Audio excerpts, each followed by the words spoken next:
Trying to identify new business models in strategic alliances with companies like Siemens, German Telecom, Vodafone, and all the others. We even collaborating with companies in the automotive sectors, because we were very surprised to see how many big players who have nothing to do with healthcare are entering the space of healthcare now. It could be Unilever, it could be Procter & Gamble, Mercedes-Benz, Adidas, Puma, AT&T.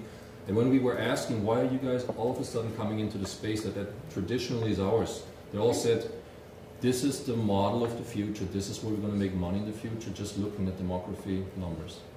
So all of a sudden we're seeing ourselves confronted with a completely new set of players in the market. And we're trying to understand how we work with them. We're trying to understand their knowledge base. It's obvious when you talk to Siemens or to Telecom, they have the IT space as their home. But we were scratching our heads when Mercedes-Benz entered the healthcare space. And we still don't fully understand why. Or if you know companies like Otto in Germany, it's a big a retailer who owns Spiegel in the United States. They have been approaching us too if they can go into collaborations to explore how we can enter the market together. So we still do not fully understand the motives of some of those players, and we're trying to adapt around their needs too.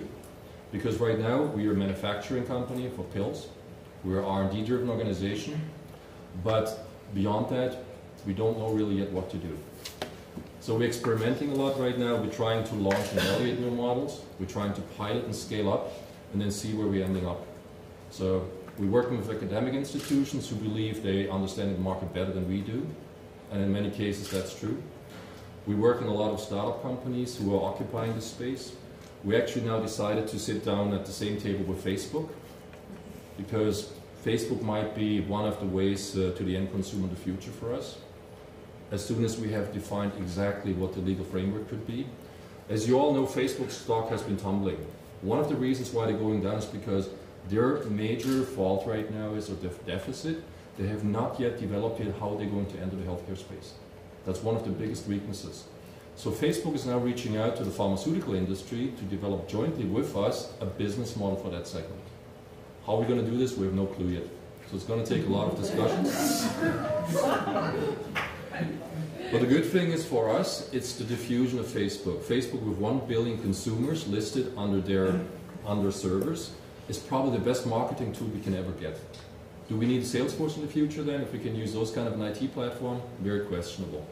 I know that's probably not the end of the death penalty for the sales forces completely, but I think we will be in a position where we can reduce sales forces around the world by 80 to 90% very soon. And that's already happening. What our shareholders always say, create us sustainable value. And that's probably one of the biggest challenges we have right now, because a lot of apps are popping up and disappearing. I saw right now in the presentation of my neighbor to my right side here, devices, point of care device that you connect with a smartphone. Everybody's completely hot about this right now. How can we measure, for instance, blood glucose and then connect it to a smartphone, to a web page, and give then the patient a platform to see how they're doing, then put them into an environment where they're competing with other patients. Motivation is the big thing here. How do you keep patients interested to take care of their own destiny and move them from a patient to an educated consumer who takes his own accountability for the outcome? Because especially in the United States, as you all probably know, you can compare patients sometimes with a bird who's sitting on a tree waiting to be fed. And that's not going to work very long in the system here. That's why it's so expensive probably too. Because people are not yet willing to take accountability for their own actions. Let's go to the next one. I could take out the Boehringer logo here and put